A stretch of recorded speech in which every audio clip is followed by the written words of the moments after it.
Finally India Pakistan வார் வந்து எண்டுக்கு வந்துருச்சு. அதில் நான் ரொம்ப ஹாப்பின்னு சொல்லியே ஆகணும். ஆக்சுவலாக வந்துட்டு எனக்கு தோணுன முதல் விஷயம் என்னன்னா, கார்த்திக் சுப்ராஜ் சார் வந்துட்டு ரெட்ரோ மூவியில் மஞ்சமாக்கான்ஸ் அப்படின்னு சொல்லிட்டு சூர்யா சார் அறிவில்லாதவங்களை பார்த்து சொல்ற மாதிரியான டைலாக்ஸ் வந்து இருந்திருக்கும். அது எந்த அளவுக்கு பர்ஃபெக்டா 1000+% அப்படின்னு சொல்லலாம். அதுக்கான மெயின் ரீசன் என்னன்னா, இப்போ இந்தியா பாகிஸ்தான் வார் வந்து எந்த அளவுக்கு பெருசா போயிட்டு இருக்குன்னு எல்லாருக்கும் தெரியும். அங்க வந்து பார்டர்ல அவ்வளோ பிரச்சனை போயிட்டு இருக்கு.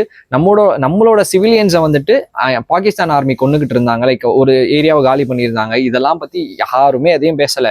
எல்லாரும் வந்து இப்போ பேசினது என்னன்னா, அவ்வளவுதான், பாகிஸ்தான் வந்து ஆர்சிபி கப் அடிக்க விடாம பண்ணிருச்சு.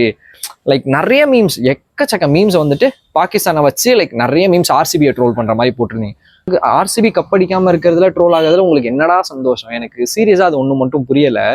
ஆனா ஒரு வாரம் சஸ்பெண்ட் ஆனதுக்கே என்னால முடியல. 2 வருஷம் எப்பரா சஸ்பெண்ட் ஆகி இருந்தீங்க நீங்களாம் உயிரோட?